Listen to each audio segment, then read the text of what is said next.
Hi, my name is Mia. I'm 27 years old and work as a graphic designer at a creative agency in the bustling city of New York. Life here is fast-paced, sometimes overwhelming, but there's something about the hum of energy that keeps me going. I live in a small, cozy apartment filled with plants that I affectionately call my green sanctuary. On most days, I balance between work deadlines and catching up with friends, though my heart often drifts to a different time, a time when life was simpler and happiness seemed easier to grasp. I grew up in a small town in Wisconsin, surrounded by rolling fields and a community where everyone knew each other. Childhood felt like an endless summer back then, and every memory seemed to revolve around one person, Ethan. Ethan was my best friend, my confidant, and in a way, my first love. We were inseparable, spending afternoons climbing trees, riding bikes, and sharing dreams about the future. He was the boy with an adventurous heart, always daring me to step out of my comfort zone. But life, as it often does, took us in different directions. Ethan's family moved to California when we were 15. At first, we promised to stay in touch, letters, emails, and the occasional phone call. But as the years went by, the calls became less frequent, and eventually, the letters stopped coming. Even as life moved on, a part of me always wondered what happened to Ethan. Did he still remember me?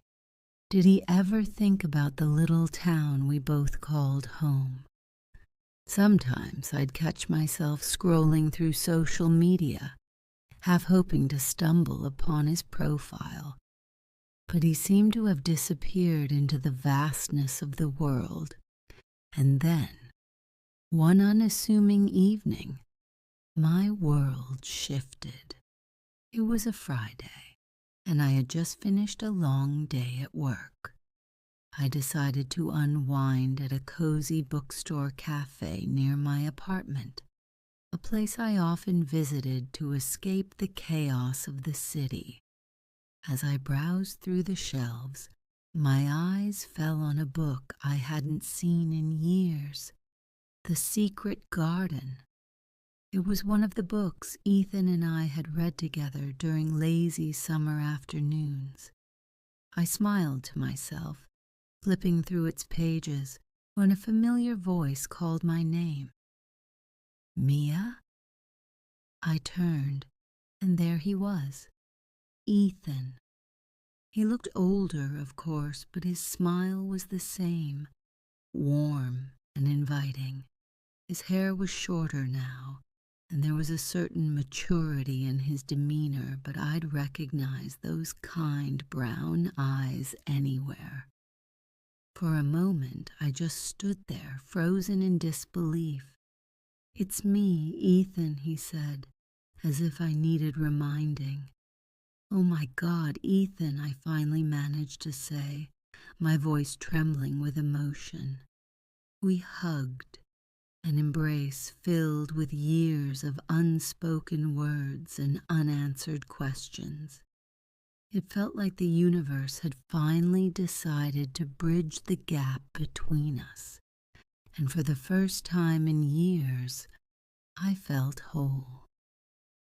We spent hours catching up that evening. Ethan had moved to New York a year ago for work. He was now an architect, designing urban spaces that merge sustainability with functionality. He told me about his travels, his struggles, and the moments of joy that had shaped him into the person he'd become. I shared my journey too, how I ended up in New York, my passion for design, and the challenges of navigating adulthood in a city that never sleeps. As we talked, It felt like no time had passed at all. The connection we once had was still there, buried beneath the years, but alive and strong. Over the next few weeks, we began meeting regularly. Coffee turned into long walks, and long walks turned into late-night conversations. We revisited old memories, laughing about our childhood antics and the dreams we once shared. But as we delved deeper into our past, we couldn't ignore the lingering question, what could have been? Ethan admitted that he'd often thought about me over the years. I looked for you, you know, he said one evening as we walked through Central Park. But I never knew where to start, and then life got in the way. I nodded, understanding all too well. I guess we both got caught up in the whirlwind of growing up, I replied. But the more time we spent together, the clearer it became that our feelings hadn't faded. They had simply been waiting for the right moment to resurface. One evening, as we sat on a park bench watching the city lights flicker against the night sky, Ethan turned to me. Mia, do you ever wonder if we were meant to find our way back to each other? He asked, his voice barely above a whisper. Tears welled up in my eyes as I nodded. Every day, I confessed. In that moment, it felt like all the years of separation and uncertainty melted away. We weren't just childhood friends reconnecting. We were two souls rediscovering the love they thought was lost forever. The journey ahead wasn't without its challenges. We both carried the weight of our pasts, and the lives we had built were vastly different. But we also knew that what we shared was rare and worth fighting for. As Ethan and I spent more time together, our lives started intertwining in ways that felt natural, yet magical. Weekends were no longer spent alone in my little apartment or working late hours at the agency. Instead, they were filled with laughter, shared meals, and the rediscovery of simple joys. Ethan had this way of making me feel like a teenager again, giddy and carefree. But there was also a depth to our connection now, a maturity that came from years of growth and experiences. We weren't the same kids from Wisconsin anymore. Yet in some ways, we were still those dreamers who believed in endless possibilities. One Saturday, he took me to a rooftop garden he had helped design. It was a hidden gem in the city, filled with native plants, cozy benches, and a breathtaking view of the skyline. This is where I come when I need to think, he said, leading me to a quiet corner. It's beautiful, I whispered, taking it all in. Ethan turned to me with a smile. I thought of you while working on this project. You always loved nature, and I remember how you used to talk about creating spaces where people could just breathe. My heart swelled at his words. The fact that he had carried a piece of me in his heart all these years was overwhelming. As we sat there, he reached for my hand. Mia, I don't want to let you slip away again. I know we're different people now, but I feel like this us deserves a second chance. Tears filled my eyes as I nodded. I feel the same, Ethan. But are we ready for what this might mean? He squeezed my hand gently. I think we're exactly where we're meant to be. From that moment, we both committed to exploring this new chapter together. It wasn't always easy, balancing our demanding jobs while nurturing a budding relationship took effort. There were times when doubts crept in, moments when the ghosts of our pasts threatened to pull us apart. But we faced those challenges head on, leaning on each other for support. One evening, after a particularly long day, Ethan surprised me by recreating one of our childhood memories. He had set up a small picnic in my apartment, complete with peanut butter sandwiches and homemade lemonade. "Remember when we used to do this by the lake?" he asked, his eyes twinkling. I laughed, touched by the gesture. "You even remembered the lemonade. I used to insist it had to be sweet, but not too sweet." "Of course I remembered," he said softly. "Those were some of the happiest days of my life." As we ate, we talked about our dreams for the future. Ethan shared his vision of designing spaces that brought communities together, while I spoke about my desire to create art that told stories. It was during that conversation that we realized how much our dreams aligned. "We could even collaborate someday," Ethan suggested. "Imagine combining architecture and design to create something truly unique." The idea excited me. It wasn't just about the possibility of working together. It was about building something meaningful with someone who understood me completely. Months turned into a year, and our bond only grew stronger. We made it a point to visit our hometown together, revisiting the places that had shaped our childhood. Walking through the familiar streets, hand in hand, felt surreal. At one point we stopped by the old oak tree, where we used to carve our initials. The carvings were faint now, weathered by time, but they were still there, a testament to the bond we had always shared. "This tree has seen it all," Ethan said, running his fingers over the initials. "And it's still standing," I added with a smile. As we stood there, I realized something profound. Love doesn't fade with time. It evolves. The love Ethan and I shared as kids had transformed into something deeper, more enduring. When we returned to the city, Ethan surprised me with another heartfelt gesture. He had designed a small personal project, a painting studio for me, tucked away in a corner of his office building. "I wanted you to have a space to create, a space that's yours," he said, his voice filled with sincerity. I was overwhelmed with emotion. "Ethan, this is incredible. I don't even know what to say." "Say you'll keep filling it with your art and our memories," he replied. In that moment, I knew I had found my forever.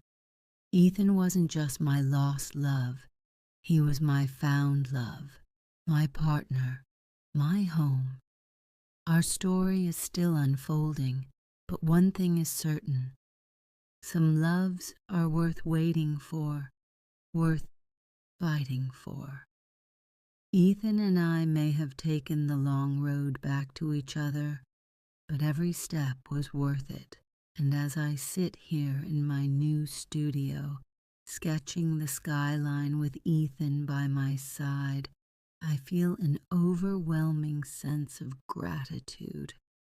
Life may be unpredictable, but when love finds you again, It's nothing short of extraordinary. The days that followed felt like living in a dream I didn't want to wake up from. Ethan and I had settled into a rhythm that felt natural, almost as if those years apart had only strengthened what we shared. Life wasn't perfect, but it was beautiful in its imperfections. One crisp autumn evening, Ethan invited me to a charity gala hosted by his architectural firm. I wasn't particularly fond of formal events, but the excitement in his voice convinced me. "You'll love it," he said, his eyes lighting up. "And besides, I need you there. You're my good luck charm." The event was held in a grand ballroom adorned with crystal chandeliers and floral arrangements that seemed to bloom under the soft golden lights. Ethan looked dashing in his tailored navy suit, and I found myself stealing glances at him throughout the evening. As we mingled with his colleagues, I couldn't help but feel a twinge of pride. Ethan was in his element, charismatic, confident, and passionate about his work, but every now and then his eyes would search for me in the crowd, and when our gazes met, it felt like we were the only two people in the room. Later that evening, during a quiet moment on the balcony overlooking the city, Ethan turned to me with a serious expression. "Mia," he began, taking my hands in his, "there's something I've been meaning to tell you." My heart skipped a beat. "What is it?" He took a deep breath. "You've always been my greatest what if. Even when life pulled us apart, I carried you with me. And now that you're here, I don't want to waste another moment wondering. I want to build a life with you, Mia. Something real, something lasting." Tears filled my eyes as he reached into his pocket and pulled out a small velvet box.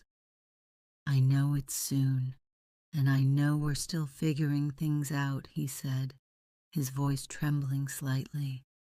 "But I also know that I don't want to do any of it without you."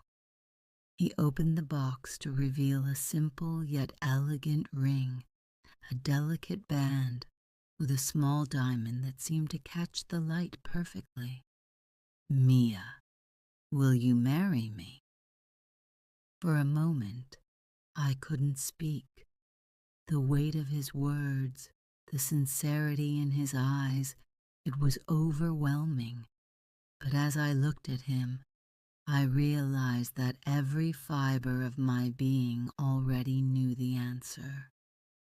"Yes," I whispered, my voice shaking with emotion. "Yes, Ethan, I will." He slipped the ring onto my finger and we embraced, the city lights below us creating a magical backdrop. For a moment, I knew I would cherish forever. The months that followed were a whirlwind of planning and dreaming. We decided to keep the wedding small and intimate, inviting only close friends and family. It felt right, an event that celebrated not just our love, but also the journey that had brought us back together. We chose a picturesque vineyard in upstate New York for the ceremony, surrounded by golden fields and a sky that seemed to stretch endlessly. On the day of the wedding, as I walked down the aisle toward Ethan, I felt an overwhelming sense of peace. This was where I was meant to be, and he was the person I was meant to share my life with. The vows we exchanged were simple but heartfelt. Ethan spoke about the joy of rediscovering love and how he promised never to let go again. I shared my gratitude for finding not just a partner, but also a best friend in him. Our first dance as husband and wife was to a song we both loved from our childhood, a nostalgic melody that perfectly encapsulated our journey. As the night wore on, surrounded by laughter, music, and the warmth of our loved ones, Ethan and I stole a quiet moment under the stars. "We did it," he whispered, holding me close. "Yes, we did," I replied, resting my head against his chest. Life after the wedding felt like a continuation of our love story, but with new chapters waiting to be written. We moved into a charming brownstone that Ethan had been eyeing for months, a space where we could grow together, fill it with memories, and create a home. One evening, as we unpacked boxes and talked about our future, Ethan turned to me with a playful grin. "You know, we're not done dreaming yet," he said. "What's next on our list?" I laughed, realizing that with Ethan, life would always be an adventure, whether it was traveling to places we'd only seen in books, starting a family, or simply enjoying the quiet moments together. I knew we had everything we needed. Ethan had been my lost love, but now he was my forever. And as we stood there, surrounded by the chaos of moving boxes and the promise of a new beginning, I couldn't help but feel grateful for the journey that had brought us here. Sometimes love takes time, but when it finds its way back to you, it's worth every moment of the wait.